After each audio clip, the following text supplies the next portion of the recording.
Today, we're going to talk about how you can know if you actually have an eating problem or if you only have struggles with losing weight. And if you're new here, please go ahead and click that subscribe button. Grab the bell while you're down there as well so you know when a new video is dropped. I'm Camille Bringsley, and I'm a clinical dietitian and a binge and emotional eating coach.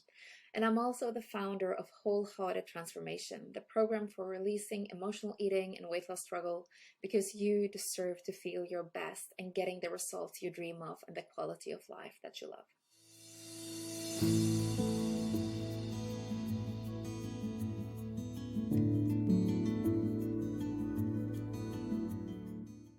Let's dive in today's topic. How can you know if you have an issue with binge eating, emotional eating, and or overeating, or if you only have a strained relationship with food and struggle to lose weight? Many of the ladies that approach me daily will state things like, yeah, but I'm not an emotional eater, or I don't binge.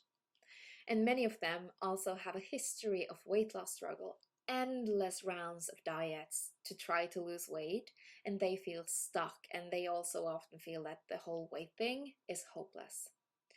However, the labels we put onto these things are actually irrelevant because it's about the behavior itself and where these behaviors are stored as habits in your brain. Some people have repeated these patterns to the degree that they have stored them as excellent automatic behavioral patterns in their brain. And this can be automated that it almost feels like an out-of-body experience when they end up eating. They might not even become conscious of what they're doing until the chocolate is gone and the bag of crisps are empty. And some people will go through their day constantly questioning what to eat, when to eat, how to eat, and being totally confused from years of dieting. Because one diet states you should avoid fats, and another diet states you should do keto.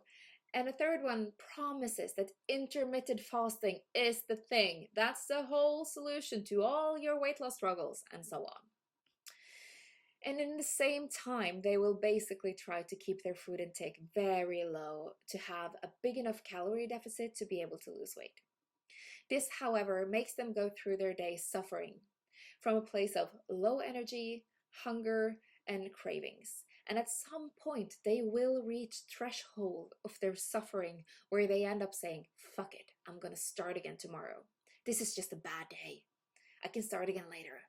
And then they throw everything overboard and the whole day wraps up with an eating party. So we have huge differences in how these patterns can express themselves and how they affect someone's life. However, the underlying patterns in your brain are exactly the same as any other person who struggles with losing weight, having a strained relationship to food, having good days and bad days, doing binge eating, doing overeating, and emotional eating, and having those fuck it moments. And the solutions to these issues are what I like to describe as multidimensional. Because, first of all, it is about how you eat to support your body to heal on the inside after years of dieting.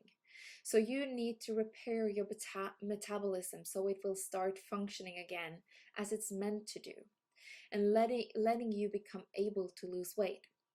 So the food is one part of the solution. It's an important part, but it's actually a very small part.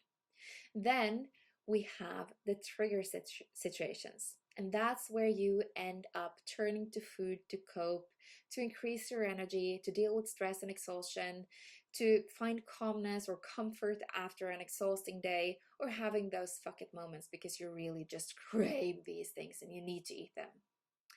And then we have the last dimension of the solution, and this is crucial for you to really solve these issues once and for all. And that is actually your relationship to yourself and to your life. Because these are the things that makes all the difference on how you experience your life, how you're feeling.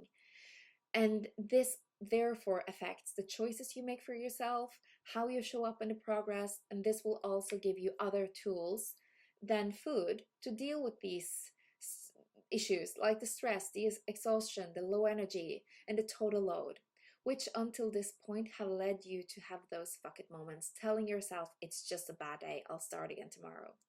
The problem with that strategy is every time you reach that threshold of life being intense, you're going to go in the same way, saying, fuck it, it's just a bad day. I'll start again tomorrow.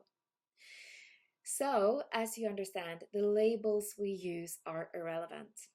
And what actually matters is if these are conscious choices that are aligned with wishes, your goals, and your dreams of where you want to take yourself in your life. Or if you repeatedly fall off the wagon and break the promises you had to yourself. If the latter is what's going on, you probably have an emotional blockage stored in your brain that leads you to lose control at some point. So if you feel like you often lose control around food, then I invite you to take my free course to learn more about the psychological effects of diets and how you actually need to approach things to break free from these cycles. You can find the link to that course below in the notes.